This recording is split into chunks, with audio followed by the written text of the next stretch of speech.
কিরে তুই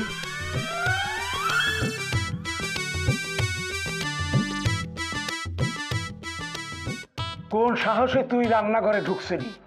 রান্নাঘরে আমার ভাতের হাঁড়ির মধ্যে তুই হাত দিছিস? লজ্জা করে না? কি শর্ত আছিল? আব্বা শর্ত আমার মনে আছে। শর্ত ছিল তুই শুধু এই বাড়িতে থাকতে পাবি, কিন্তু কোনো খাবার পাবি না। মনে নাই? আমার মনে আছে আব্বা। তারপরে কোন সাহসে তুই ভাত তরকারিতে হাত দিছিস? তোর লজ্জা করে না? আব্বা আঙ্গুরের খুব ক্ষুধা লাগছে, ওর লোকে একটু ভাত তরকারি নিতে আসছিলাম। আসলে হয়েছে কি, আমি তো এখনো কাজ কাম শুরু করি নাই। নিজের ক্ষুধার কথা কইতে লজ্জা লাগে না? আর বউয়ের নাম করে রান্না করেতে ভাত তরকারি চুরি করে নিয়ে দুইজন মিলে খাবি না? লজ্জা করে না?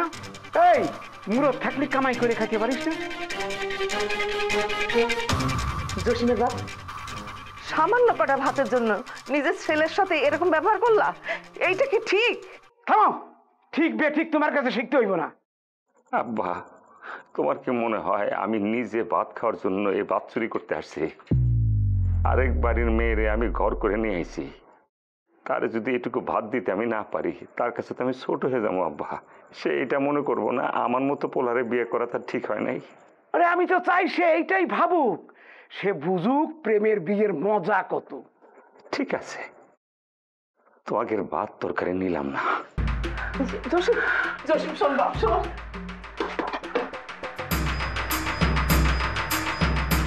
আব্বা এক বেলা ভাত না খেলে মানুষ মরে না। আমার বউ আর আমরা দুজনও মরবো না, কিন্তু একটা জিনিস খেয়াল করে দেখলাম, আমি বাপ দেখছি, তোমার মতো খাটাস বাপ আমি জীবনে দেখি নাই। জসিম, বাবা জসিম। এই জমিদা, ও কি বলে গেল? আরে কি বলে গেল? যেটা বলছে সত্যি বলছে। আসলেই তুমি একটা খাট্টাস। কি তুমিও আমারে খাটাস বললে?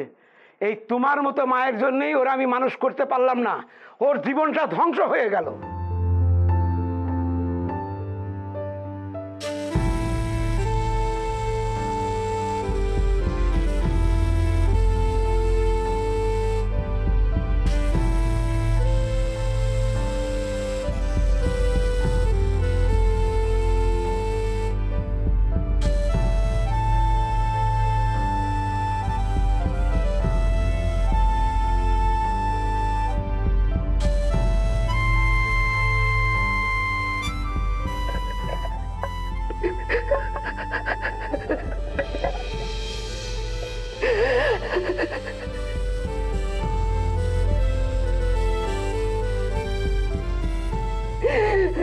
জীবনে